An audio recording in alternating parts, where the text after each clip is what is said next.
హైదరాబాద్ లో కన్సల్టేషన్ మరియు 3,500 రూపాయల colour Doppler test Avis hospitals లో ఉచితంగా పొందండి. ఓం శ్రీ గురుభ్యో నమః. శ్రీ మహాగణాధిపతయ నమః. శ్రీమాత్రే నమః. మనకి లోకంలో ఒక మాట ఉంది, నకార్తిక సమోమాసో నశాస్త్రం నిగమాత్పరం నారోగ్య సమం ఉత్సాహం నదేవం కేశవాత్పరం. కార్తీక మాసంతో సమానమైనటువంటి మాసం కానీ, వేదంతో సమానమైనటువంటి శాస్త్రం కానీ, ఆరోగ్యంతో సమానమైన ఉత్సాహం కానీ, కేశవుడితో సమానమైనటువంటి దైవం కానీ లోకంలో లేరు అని మనకి చెప్పడం జరుగుతోంది. మరి కార్తీక మాసానికి ఇంతటి ప్రసిద్ధి రావడానికి కలిగినటువంటి కారణం ఏమిటి అని ఆలోచిస్తే, అసలు కార్తీక మాసం అంటే ఏమిటో తెలుసుకోవాలి. కార్తీకము, దీన్ని కార్తీకము అంటూ ఉంటాం మనం లోకంలో వ్యవహారంలో, కానీ నిజానికి ఇది కార్తీకము. కార్తీకము అంటే కృత్తికకి సంబంధించింది. చంద్రుడు పూర్ణిమ నాడు ఏ రాశికి ఐ రిపీట్ అమ్మా, పూర్ణిమ నాడు ఏ నక్షత్రం చంద్రుడికి సమీపంగా ఉంటే ఆ నెలకి ఆ నక్షత్రపు పేరు ఉంటుంది. చైత్రమాసం అన్నది చిత్తా నక్షత్రం పూర్ణిమ నాడు చంద్రుడికి సమీపంలో ఉన్నప్పుడు. అదేవిధంగా కృత్తిక నక్షత్రం, నక్షత్రం అంటే ఇది ఒకటి కాదండి, 6 నక్షత్రాల సముదాయం. గట్టిగా చెప్పాలంటే 7 కానీ 6 కనపడతాయి, 7వది వెనక కనపడదు. ఈ 6 నక్షత్రాల యొక్క సముదాయం ఏదైతే ఉందో దానిని కృత్తిక అనే పేరుతో పిలుస్తాం. ఆ కృత్తిక నక్షత్రానికి సమీపంలో చంద్రుడు పూర్ణిమ నాడు ఉంటాడు గనక, పూర్ణిమకి అటు 15 రోజులు ఇటు 15 రోజులు ఉండేటటువంటి ఈ మాసాన్ని కృత్తిక మాసం అని కూడా కొన్ని చోట్ల ప్రాచీన గ్రంథాల్లో ఉంది. కానీ మనకు అన్ని చోట్ల ఎక్కువగా వ్యవహారంలో కార్తీక మాసం అన్న పేరు కనపడుతోంది. ఇటువంటి కార్తీక మాసానికి మొత్తం అంతా ఈ నెలంతా కూడా ప్రభావం, చంద్రుడు మనఃకారకుడు, మనస్సు మీద ఎవరి ప్రభావం ఎక్కువ ఉంటుంది? కృత్తికా నక్షత్రం ప్రభావం ఉంటుంది. ఈ కృత్తికా నక్షత్రం అగ్నితత్వాత్మకమైనది. అంటే దాని తత్వం అగ్ని, వేడిని కలిగించేటటువంటిది. ఎంత సమంజసంగా ఉందో చూడండి. శీతాకాలం మనం వేడి కావాలనుకుంటాం, చలి బాగా ఉంటుంది. అటువంటి సమయంలో చాలా ఏ నక్షత్రం ప్రాధాన్యం వహించింది అంటే అగ్నితత్వం కలిగినటువంటి కృత్తికా నక్షత్రం ప్రాధాన్యాన్ని వహిస్తుంది.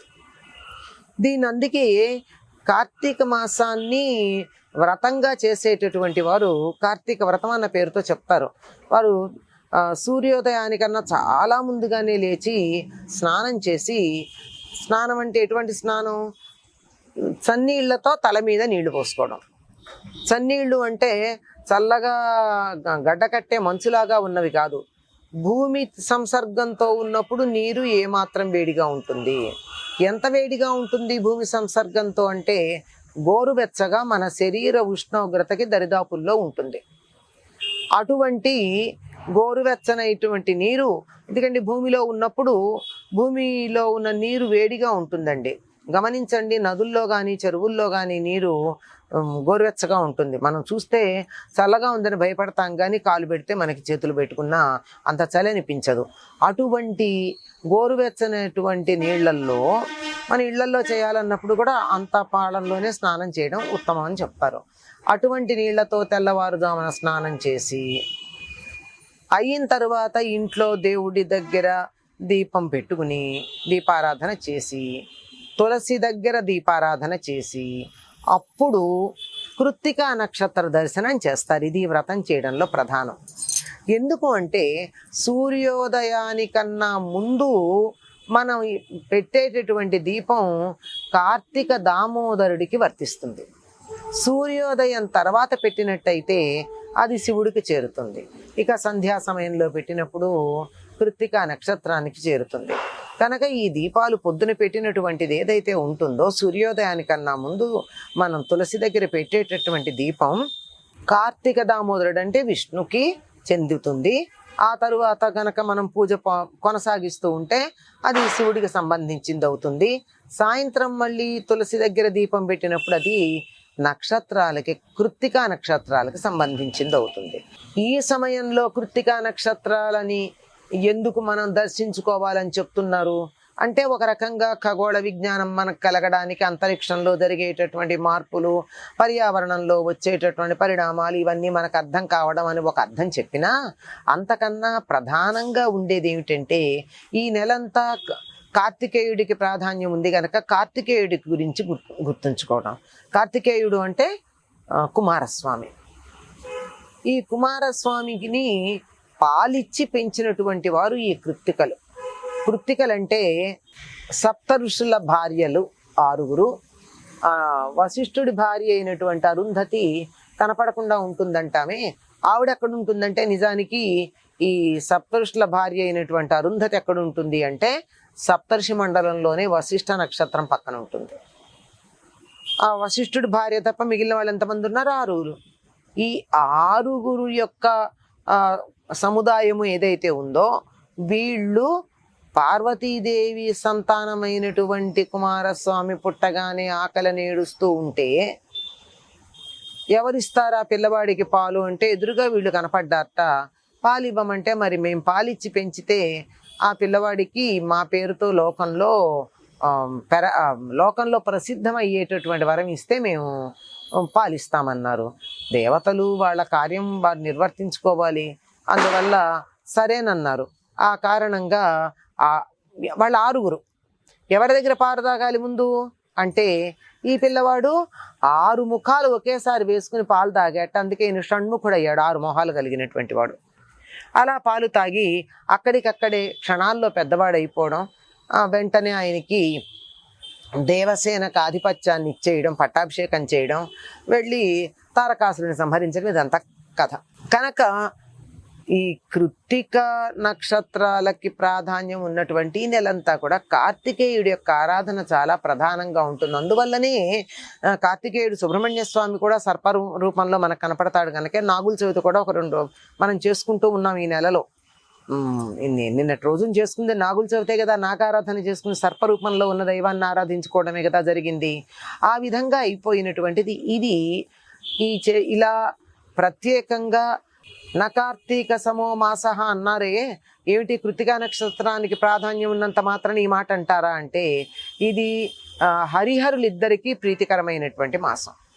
అంటే అటు విష్ణువు సంతోషిస్తాడు ఈ నెలలో ఏమైనా చేస్తే, ఇటు శివుడు సంతోషిస్తాడు. ఇద్దరి యొక్క అనుగ్రహం పొందడానికి ప్రధానమైనది.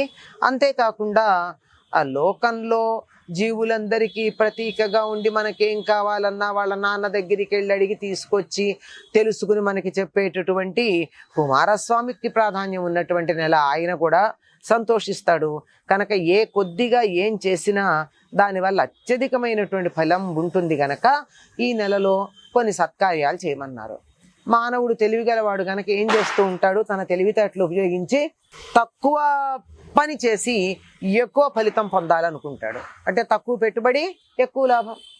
నేను ఇంత పూజ చేస్తా అంత ఫలితం కావాలి, నేను ఇంత దానం చేస్తా ఇంత ఫలితం కావాలి అని అలా అనుకుంటాడు గనక ఆ దృష్టితో చూస్తే అత్యధికమైనటువంటి ఫలాన్ని ఇవ్వగలిగింది ఈ కార్తీక మాసమే. కనుక ఈ కార్తీక మాసంలో ఏం చెయ్యాలి అని చెప్తారు అంటే, కొన్ని పనులు చేస్తే సత్ఫలితాలు ఎక్కువ ఉంటాయట. ఏమిటి అవి అంటే, ఉపవాసంచ ఏకభుక్తం నక్తం ఛాయాచిత్రవ్రతం స్నానంచ అలదానంచ షడ్విధం కవయో విదుహు. స్కాంద పురాణంలో చెప్పినటువంటిది 6 విషయాలు చెప్పారండి. కార్తీక మాసం యొక్క ఫలాన్ని పరిపూర్ణంగా పొందడానికి మనం ఆచరించవలసింది ఏమిటంటే ఉపవాసం.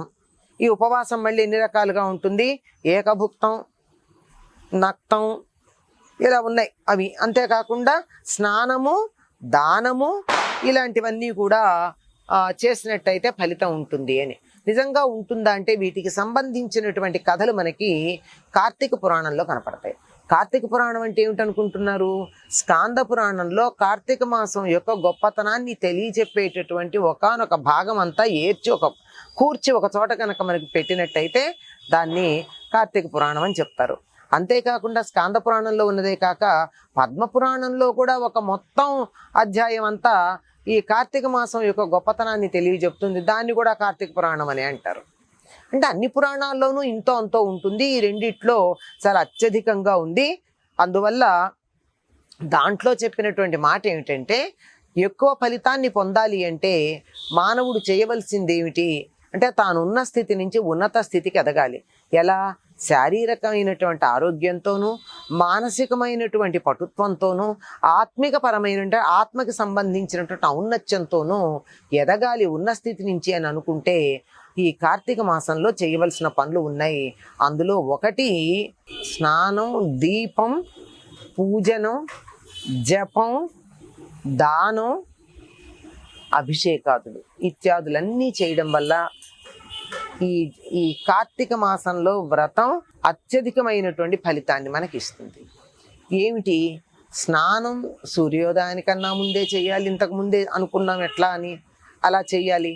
ఆ తరువాత జపం చెయ్యాలి, ఇష్టదైవం యొక్క నామాన్ని జపిస్తూ ఉండాలి. దీపం పెట్టాలి, చాలా ప్రాధాన్యం. కార్తీక మాసంలో దీపానికి ఉన్న ప్రాధాన్యం ఇంత అంత అని చెప్పడానికి వీల్లేదు. అటుపైన దానాలు ఏ దానాలు, సాలగ్రామ దానం తగ్గించి కన్యాదానం దాకా ఒక్కొక్క దానం చేస్తే దానివల్ల వచ్చేటటువంటి ఫలితాలు అద్భుతంగా మనకు కనపడుతూ ఉంటాయి. వీటితో పాటుగా అందరూ ఆచరించేటటువంటిది ఒకటి ఏమిటంటే ఉపవాస వ్రతం. శివుడికేమో అభిషేకం చేస్తారు, విష్ణువుకేమో అర్చనం చేస్తారు. ఈ రెండిటితో పాటుగా ఉపవాసం అనేటటువంటి వ్రతం కూడా ఈ సమయంలో తప్పనిసరిగా చేయడం అన్నది మనం గమనిస్తూ ఉంటాం.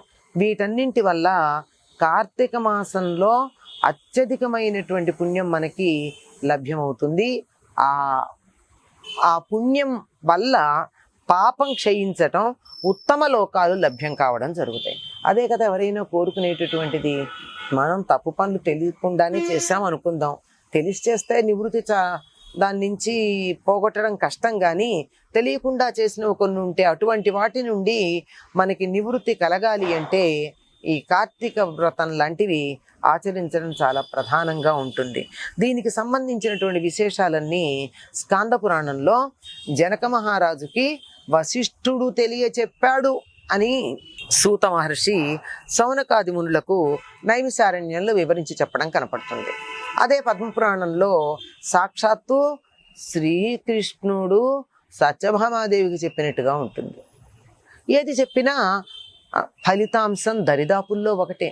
చిన్న చిన్న భేదాలు ఏమైనా ఉన్నా ఈ చేసేటటువంటి పనులే, స్నానము, దానము, వ్రతము, పూజనము, ఉపవాసము, వీటి వల్ల వచ్చే ఫలితాలే ఏదేది చేస్తే ఎట్లా ఉంటుంది అన్నది మనకి వివరించటం జరుగుతోంది. కనుక ఈ కార్తీక మాసంలో మనం వీటిల్లో వీలైనన్ని వాటి యొక్క అర్థం తెలుసుకుని ఆచరించామా అద్భుతమైనటువంటి ఫలితాన్ని పొందగలుగుతాము. స్వస్తి.